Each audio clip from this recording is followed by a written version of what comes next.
Welcome to Pets in Paradise TV, the show that explores the relationship between humans and their pets in one of the most beautiful places on Earth, Hawaii.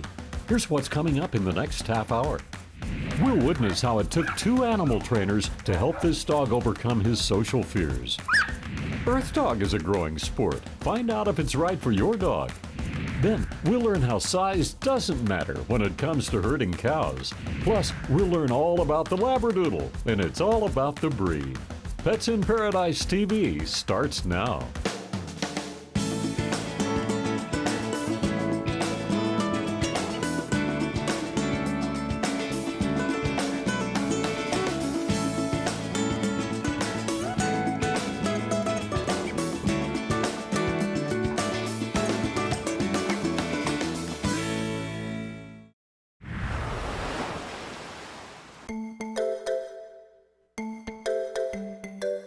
In this segment, we're going to explore the underground world of Earth dogs. Release when ready. Welcome to the Terriers in Paradise AKC Earth Dog tests. Earth dogs is a chance for dogs to go back to their roots. Believe it or not, small terriers were bred as hunting dogs to track game above and below ground. Earth dogs consists of various levels of tests designed to test the game dog's natural instincts. Caged rats and rat scent is used to incite the terriers through a series of tunnels and underground courses. It's a fun challenge for both the dogs and the handlers to master each level, and an outlet for the little dogs to burn excess energy. This is a regular straight tunnel. It's a 9 by 9 inch tunnel. It's just buried slightly underground. So it goes like this, and then it turns here, and then it turns here. This one here is for the master's level. One of the restrictors, it narrows that 9 by 9 inch tunnel, so it gets a little more narrow for the dog to get through. And then it turns here, and at this end is where the rat is. Prey drive is, we try to awaken it in the animals. The rat is protected, double cage, so it doesn't come into contact with the dog. The dogs really don't come in contact with the rats at all, but they get the scent of the rat and they watch the rats move. Each level gets progressively harder as you advance. There are more than 25 breeds eligible to participate in the sport, most being a type of terrier. Ironically, the word terrier means dirt. This is Mozzie's very first time, so we'll keep our fingers crossed, but it's a big transition to go from looking at a rat in a cage on top of the ground to going underground where it's pitch black. Even though it might be in their DNA, it takes courage for the little dogs to go down into a dark tunnel, using their noses as their only guide. Practice and encouragement is needed to succeed. No experience is necessary to join in on the Earth Dog fun.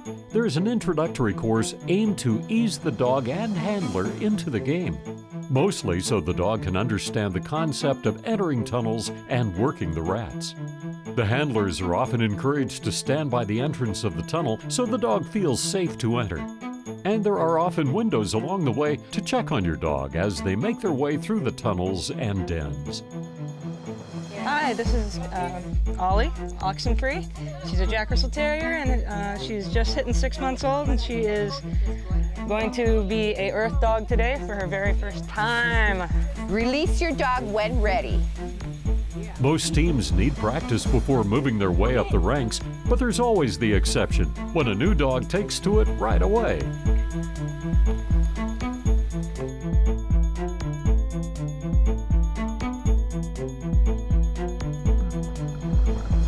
The best way to get started is to take your dog to areas where he or she can practice following the scent of small animals. Encourage them to follow the scent. That's the key to Earth Dog success. You can also request a rule book from the American Kennel Club and research the Earth Dog events near you so you can begin the underground journey together. At the end of the day, we take all the tunnels up to preserve them, to keep them from getting too much moisture on them. And then we cover the dig so that hopefully the rain doesn't saturate everything. And then we stack everything up over there and cover everything and wait for the next day.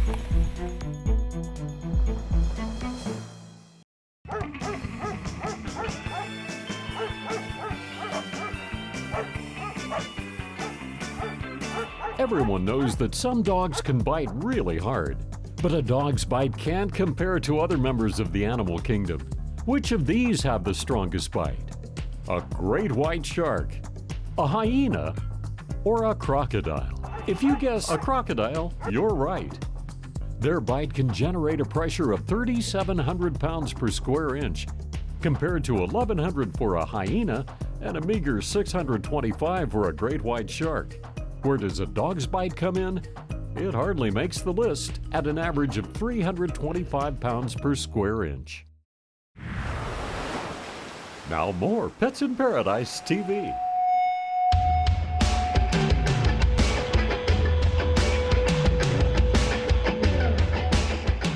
They're lean, mean herding machines. In this segment, we find out how a Hawaiian rancher is teaching dogs how to herd livestock using their natural predator instinct.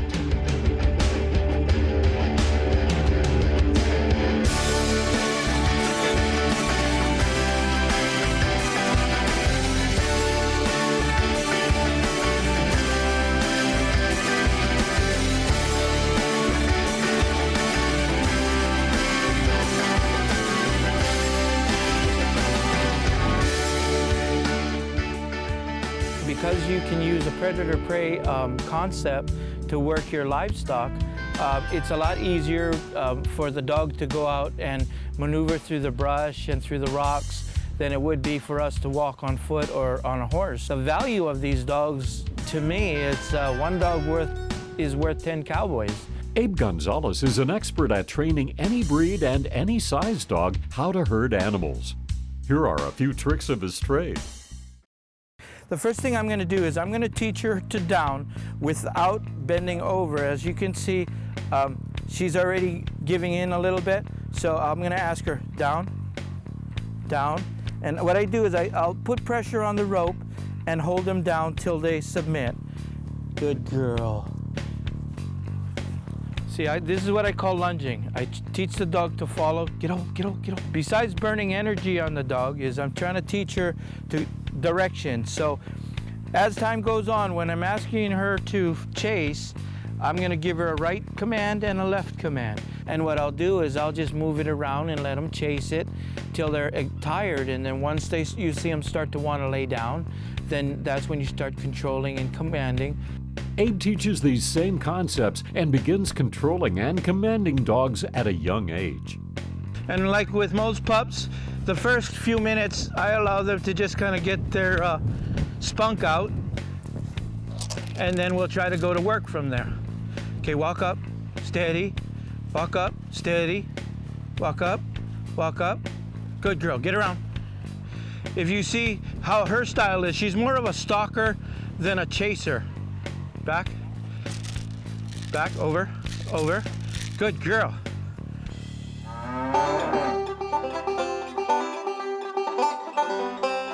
Let's kick it up a notch and see how Abe uses these herding skills on cattle.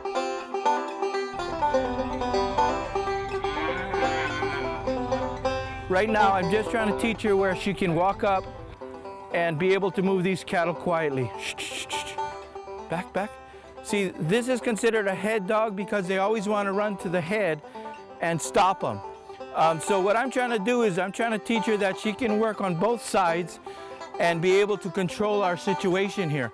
So right now she wants to focus on this one cow running, so I need to move her over a little bit. Over, over, steady, back, back. See, she'll try to get in front, but I'm gonna control it. I'm gonna move her back. Shh, watch, watch, watch, shh. No, back. Good girl, good girl, good girl. And for those dogs who suffer from bovinophobia, that's fear of cows, Abe has the solution. It's our ducks. And we let Trey go. Watch that corner. These are Indian runner ducks. We use them for the smaller dogs, the shorter leg dogs. Try to do with the paddle is to move them off the livestock so that they learn their pressure and distance. And that's what this paddle is for, to keep the livestock safe from the dogs from biting them. Good boy.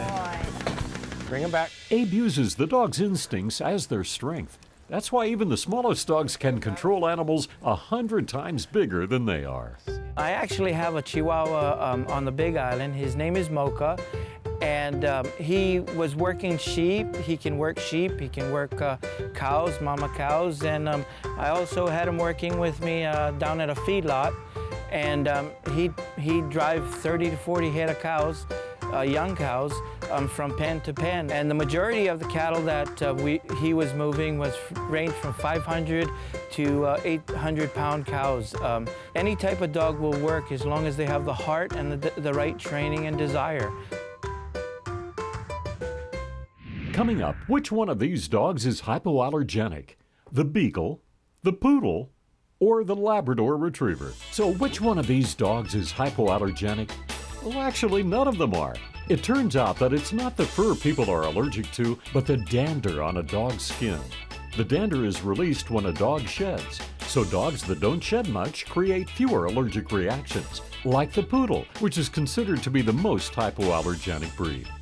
So what happens when you cross a Poodle with a Labrador? A Labradoodle. And today we'll find out all about it, and it's all about the breed. There are some mixed breed dogs that don't work out so well. The Yorkie Poo, a hybrid of the Yorkshire Terrier and a Poodle, they look cute but are considered little barking dynamos with too much energy. Or the Taco Terrier, a combination of the Toy Fox Terrier and a Chihuahua. A small combination that has a big tendency to make trouble. But one mix that's really taken off is the Labradoodle, a mix of the Labrador Retriever and the Poodle.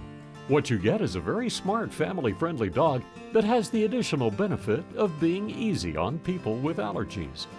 The Labradoodle is a relatively new hybrid that got its start in 1988 when an Australian man took up the challenge to find a breed that could be a guide dog for a blind man who had allergies. The Poodle is somewhat hypoallergenic, and the intelligent Labrador is easy to train.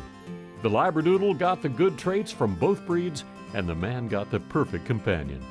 But aside from being good guide dogs, Labradoodles make great family pets and are becoming more and more popular. They come in 3 sizes: standards, mediums, and miniatures, and can have straight, curly, or wavy coats. As for health, they can develop problems common to both breeds. They have a life expectancy of 13 to 15 years. There are several funny named hybrids available: the Cockapoo, a Cocker Spaniel Poodle, the Golly, a Golden Retriever and a Collie, the Puggle, a Pug and a Beagle, and the Jacoby, a Jack Russell Terrier and a Beagle. But the combination of Labrador and Poodle is fast becoming a favorite around the world. And now you know all about the Labradoodle.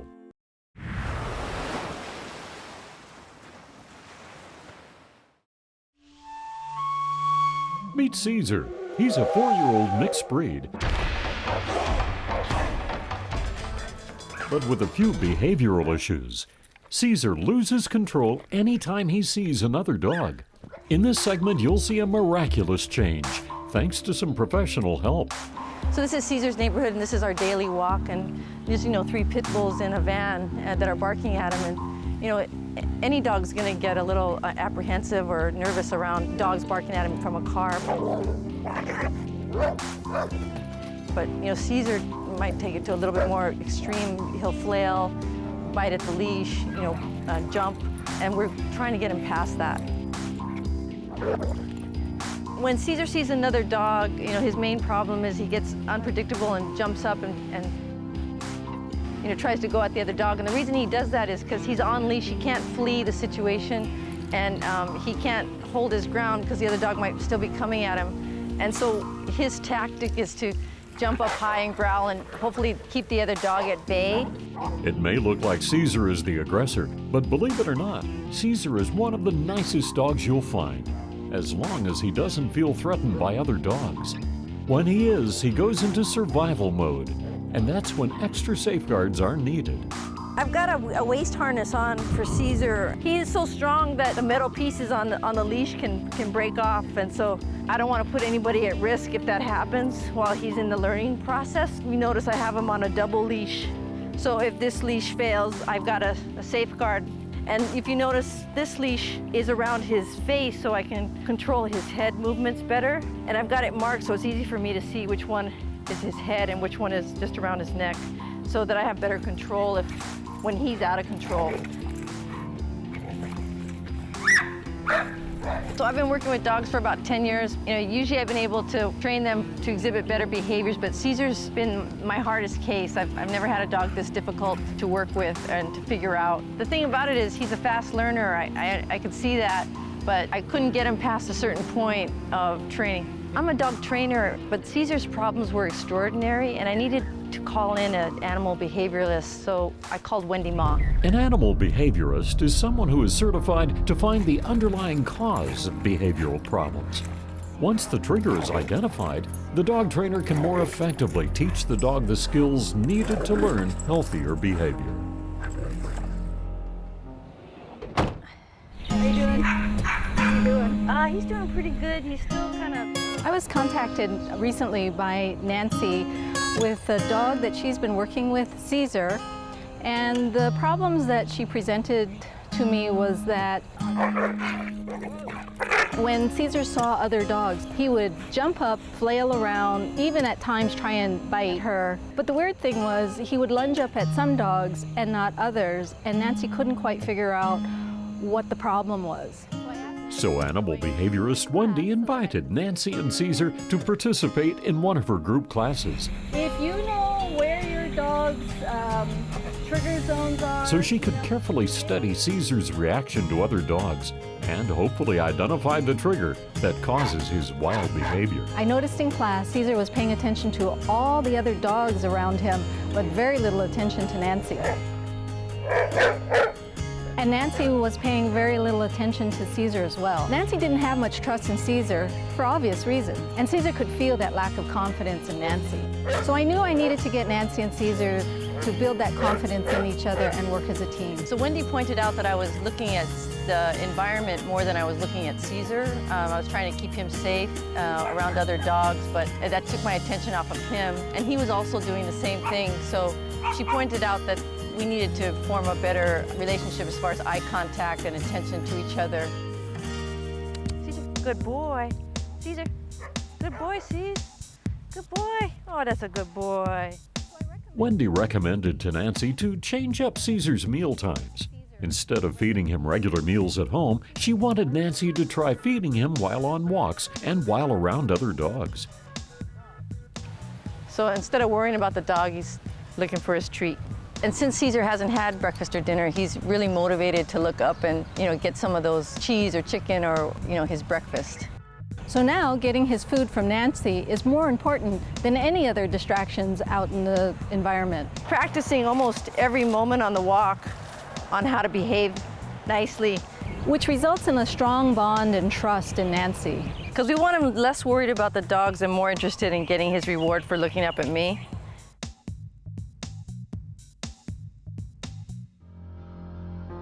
So we were walking past a dog that was barking and lunging at Caesar, and I'm kind of a little reactive.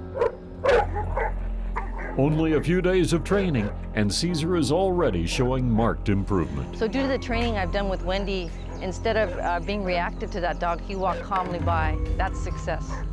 So right now we're using food to reinforce the eye contact, but later when he's doing this habitually without any problem, without having to think about it, the food's going to disappear, and he'll just walk by dogs and look up and just be as happy as can be. So it's been about 2 weeks since I first started working with Nancy and Caesar, and he's made great strides. He's definitely on the way to becoming a well-mannered, good canine citizen. Huh, Caesar Wees? Yes, you are. He's a good boy. Yeah. So when a dog trainer gets stuck on a dog's case and can go no further, they rarely seek out the help of another trainer. And the dog is the one that really suffers in the end. So the fact that Nancy actually sought out help actually could have saved Caesar's life in the long run. The lesson Caesar learned can be a lesson to all of us. Not everyone around us is a threat. There are ways to partner together that can make the walk of life much more enjoyable for all.